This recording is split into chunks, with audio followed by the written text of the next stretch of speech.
शिक्षार्थियों, एक बार पुनः आप सबों का हिंदी संस्कृत एकेडमी में स्वागत है। वादे के अनुसार आज मैं आप लोगों के सम्मुख संधि प्रकरण के हम लोग स्वर संधि के भेद पढ़ रहे हैं, जिसको मैं आगे बढ़ाऊंगा। शिक्षार्थियों, आप सबों को ज्ञात है कि हम लोग अभी परीक्षा की तैयारी के सिलसिले में आगे बढ़ रहे हैं। परीक्षा के तैयारी के लिए हम लोग संधि प्रकरण पढ़ रहे हैं, जो कि अत्यावश्यक है। शिक्षार्थियों, आप सबों को ज्ञात है कि आजकल परीक्षा का सीजन चल रहा है, जिसमें आप भी व्यस्त हैं, मैं भी व्यस्त हूं। इसलिए आपके सामने आने में थोड़ा समय लग जाता है, लेकिन कुछ दिनों की बात है जब आप भी फुर्सत में होंगे, हम भी फुर्सत में होंगे, तो नित्य प्रति हम आपके सम्मुख होंगे और प्रतिदिन हम लोग पढ़ेंगे। शिक्षार्थियों, आप लोग नियत समय से निश्चित रूप से इस वीडियो को देखें, ताकि आप सबों को पूर्णतः समझ में आ जाए। आप लोग शुरू से अंत तक निश्चित रूप से इस वीडियो को देखेंगे। देखने से कुछ लाभ प्राप्त होगा, यही मेरी मेहनत का फल होगा। मैं आपसे आग्रह करता हूं कि आप लोग शुरू से अंत तक जो मैं प्रयास करता हूं, इसको देखें, तब आपको समझ में आएगा, और जब समझ में आएगा आप स्वयं इसको करने लगेंगे। चलिए, वादे के अनुसार आज पुनः एक बार मैं आपको संधि प्रकरण के स्वर संधि के भेद की ओर ले चलता हूं। आपको ज्ञात है कि हम लोग पढ़ चुके हैं, संधि में स्वर संधि के 5 भेद होते हैं: दीर्घ संधि, गुण संधि, वृद्धि संधि, यन संधि और अयादि संधि। मैं पिछली बार आप सबों को दीर्घ संधि के बारे में विस्तृत से बता चुका हूं। अब मैं आप सम्मुख गुण संधि के बारे में बतलाने का प्रयास करता हूं। आप देखें जो गुण कैसे हो जाता है। आपको ज्ञात है व्याकरण नियमबद्ध है, नियम के आधार पर चलती है, तो इसके भी कुछ नियम होते हैं। इसलिए गुण संधि के क्या नियम है, हम आपको इसके माध्यम से बतलाता हूं, वो आप देखें। कहा गया है, यदि अ या आ के बाद, अ या आ के बाद ई या ई आए, अ या आ के बाद उ या उ आए, और अ या आ के बाद री आए, तो दोनों मिलकर क्रमशः ए, ओ और अर हो जाते हैं। ये है आपका नियम। यानी अ या आ के बाद ई या ई आए तो उ या उ और री आए तो दोनों मिलकर क्रमशः ए, ओ और अर हो जाते हैं। जैसे आपको ज्ञात है, जब हम विच्छेद करते हैं, किसी शब्द को अलग अलग करते हैं, तो उसके 2 भाग हो जाते हैं, एक पूर्व और एक पर, यानी बाद में।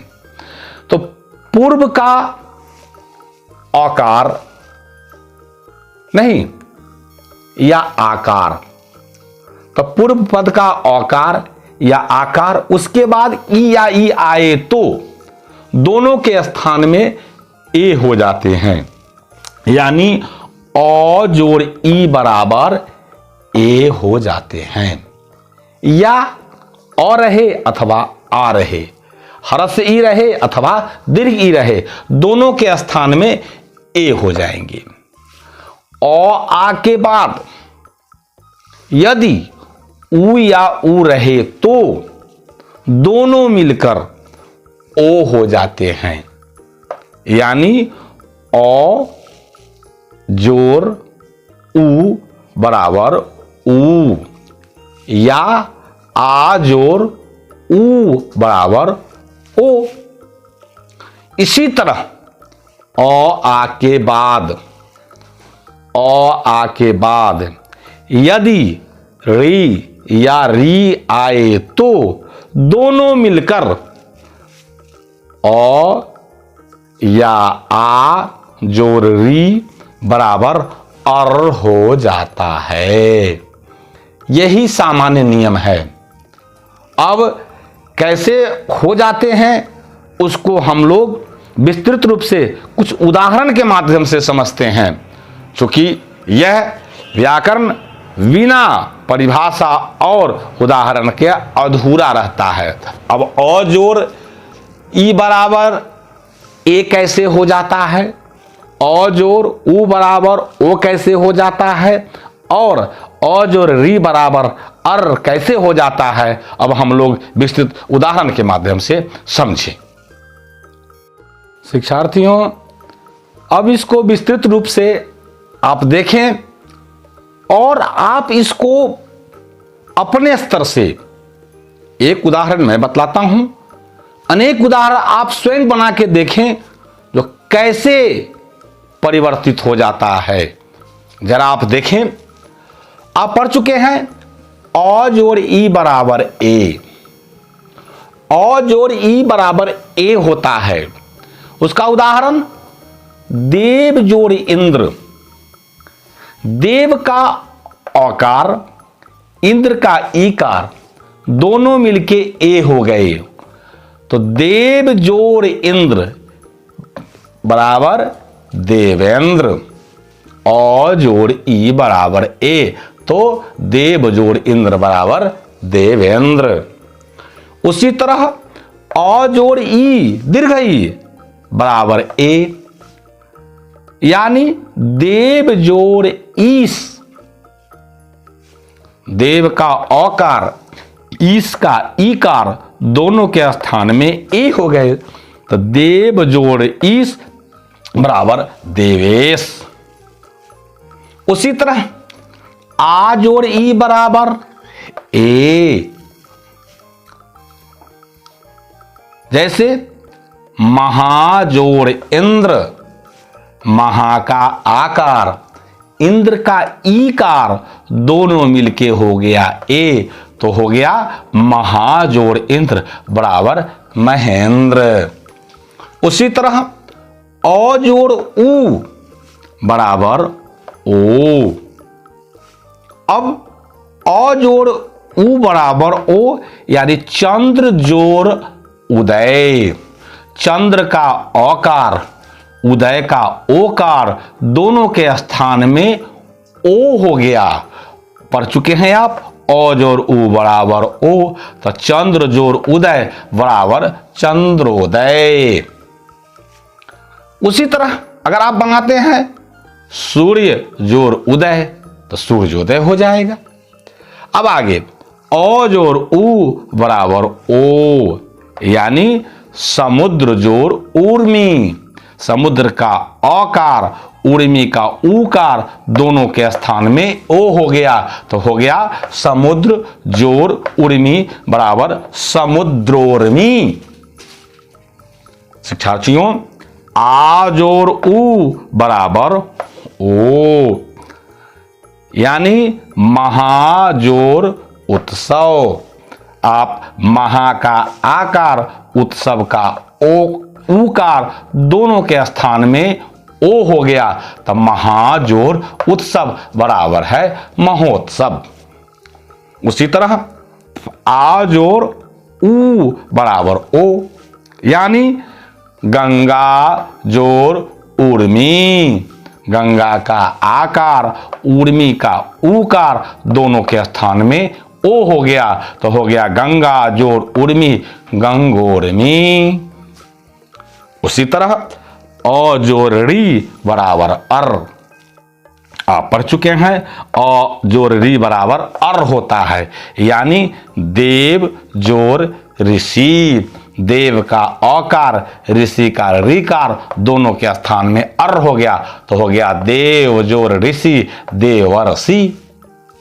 उसी तरह आ जोर री बराबर अर, यानी महा जोर ऋषि, यानी महा का आकार, ऋषि का ऋकार, दोनों के स्थान में अर हुआ, तो हुआ महाजोर ऋषि बराबर महर्षि। शिक्षार्थियों, अब मैं कुछ उदाहरण आप लोगों को देता हूं। आप लोग इस सूत्र के आधार पर अनेकों अनेक उदाहरण बना सकते हैं, वाक्य शब्द का निर्माण कर सकते हैं। आप बोलने में, लिखने में अधिक से अधिक संधि विच्छेद का प्रयोग करें, ताकि आपका जो वाक्य बने, आपका जो मुंह से उच्चारण हो, वह सुंदर लगे। संधि विच्छेद का यही मतलब है, जो वाक्य की सुंदरता को बढ़ा देती है। तो आप जब तक इसका गहन अध्ययन नहीं करेंगे, उसको आप अपने वाणी के रूप में या लिखने के रूप में व्यक्त नहीं करेंगे, तब तक सफलता मुश्किल है। इसलिए आप सबों से मैं यह बार बार कहता हूं कि आप नियम के आधार पर एक आप अपने अभ्यास पुस्तिका बनाएं, जिसमें आप एक अभ्यास पर बहुत से प्रश्न बना सकते हैं। बनाने के बाद आपको क्या हो जाएगा, यह स्मरण हो जाएगा। चूंकि यह व्याकरण आपको शुरू से अंत तक पढ़ना ही है। अभी आप अनेक प्रतियोगिता परीक्षा में देंगे, जिसमें आपको व्याकरण की आवश्यकता पड़ेगी। और जो प्रकरण आप पढ़ रहे हैं, वो कभी छूटने वाला नहीं है। इसमें से हर एक प्रतियोगिता परीक्षा हो, आपकी कक्षा की परीक्षा हो, सबों में कुछ न कुछ प्रश्न रहते ही हैं। इसलिए मैं आपसे बार बार निवेदन करता हूं, आग्रह करता हूं कि आप इसको मन से पढ़ें। और अगर यह वीडियो आपको अच्छी लगती हो, तो अपने साथियों को भी पढ़ने के लिए प्रेरित करें, ताकि आप भी जानें और आगे भी जानें लोग। मेरा यह प्रयास अगर आपको अच्छा लगता है, तो इसको आप लोग आगे बढ़ाने का काम करें। मैं इसी तरह आप लोगों के सम्मुख बराबर नए नए वीडियो और नए नए तरीके से पढ़ाने का, अभ्यास कराने का प्रयास करूंगा। निकट भविष्य में मैं आप लोगों को हिंदी पाठ्यपुस्तक, संस्कृत पाठ्यपुस्तक, हिंदी व्याकरण, संस्कृत व्याकरण की पूर्ण जानकारी देने का प्रयास करूंगा, क्योंकि उसमें अनेकों विद्याएं हैं। पहले हम लोग व्याकरण इसलिए पढ़ते हैं ताकि व्याकरण में निपुणता के बाद ही आपको पाठ्यपुस्तक पढ़ने में आनंद आएगा। आप उसका अर्थ समझ जाएंगे, कहाँ संधि हुआ है, कहाँ विच्छेद हुआ है, कहाँ समास है, कहाँ मुहावरा है, कहाँ लोकोक्तियां हैं। जब तक आप व्याकरण नहीं पढ़ेंगे, तब तक आपको इसका ज्ञात नहीं होगा। इसलिए मैं आपको कुछ दिन और व्याकरण की तरफ ले चलूंगा, उसके बाद मैं आपको पाठ्यपुस्तक भी पढ़ाऊंगा। इसी के साथ आप सबों का इस चैनल पे को देखने के लिए धन्यवाद।